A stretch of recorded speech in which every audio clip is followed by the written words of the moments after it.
Good morning बच्चों। कल हमने क्लास 3 में हिंदी की कविता के यानी कि ज्ञान की वीणा मन में भर दे उस कविता के 2 पार्ट पढ़े थे, यानी कि हमारी पूरी कविता हमने लर्न कर ली थी।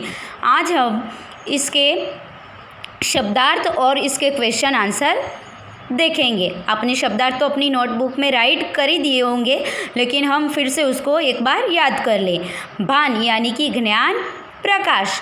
वरद यानी कि वर देने वाला यानी कि वरदान देने वाला। दाता यानी कि देने वाला।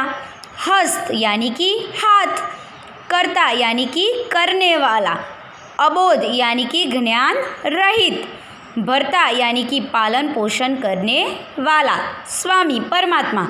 अशक्त यानी कि शक्तिहीन, दुर्बल जो होता है।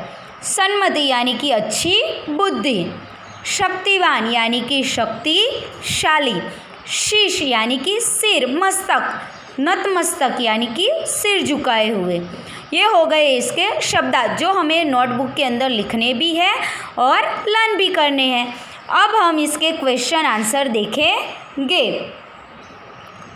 पहला क्वेश्चन है, आपको नोटबुक में लिखे भी रहना है, सबका पालन करने वाला कौन है? यानी कि जो सबका पालन पोषण करता है और सबको ज़िंदगी देता है वो कौन है?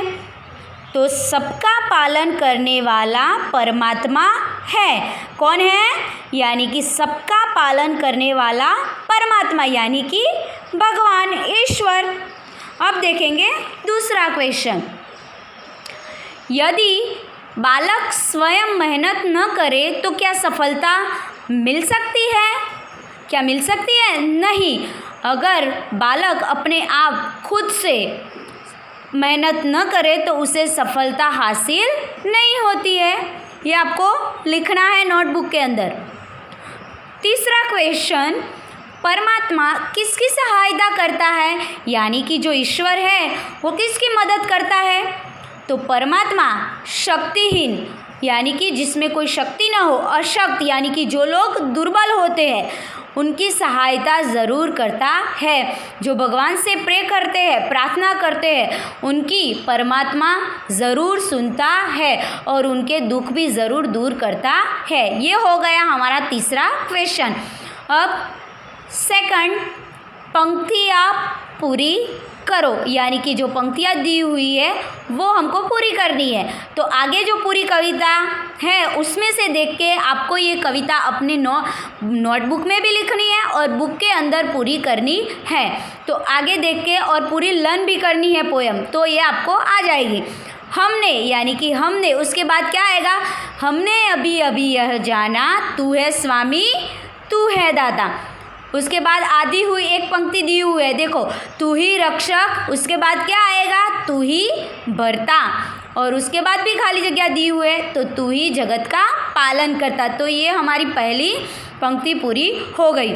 उसके बाद है तू ही बुद्धि। तो आगे जो पंक्ति में दिया हुआ है उसमें देखते, तू ही बुद्धि देने वाला। उसके बाद क्या आएगा? तू ही सम्मति देने वाला। हाथ जोड़कर शीश झुकाकर नतमस्तक हम। उसके बाद क्या आएगा? हम तेरे आगे। तो ये हो गई हमारी 2 पंक्तियाँ पूरी। इसके बाद है निम्नलिखित पंक्तियों का अर्थ लिखो। तो वरद हस्त तू हम पर रख दे, ज्ञान की वीणा मन में भर दे। जो हमने कविता जब समझा रहे थे तब तो समझाया था, लेकिन अब मैं फिर से समझा देती हूँ कि वरद हस्त तू हम पे रख दे। तो वरदान देने के लिए तेरे दोनों हाथ हम पर रख दे और ज्ञान की वीणा मन में भर दे। जो ज्ञान की भावना है यानी कि ज्ञान सीखने की जो भावना है वो हमारे मन के अंदर भर दे और हमें वरदान दे जिस तरह से हम आगे बढ़ सकें। उसके बाद है इन शब्दों के अर्थ लिखो। तो समानार्थी शब्द दिए हुए हैं और हमें उसके अर्थ लिखने हैं जो हमने अभी अभी शब्दार्थ के अंदर पढ़े। सन्मति यानी कि अच्छी बुद्धि देने वाला। दाता यानी कि देने वाला। वरद यानी कि वर देने वाला, वरदान देने वाला। नतमस्तक तो सिर झुकाए यानी कि शीश झुकाए हुए। अशक्त यानी कि शक्तिहीन। अबोध यानी कि ज्ञान रहित। कर्ता यानी कि करने वाला। भर्ता यानी कि पालन पोषण करने वाला।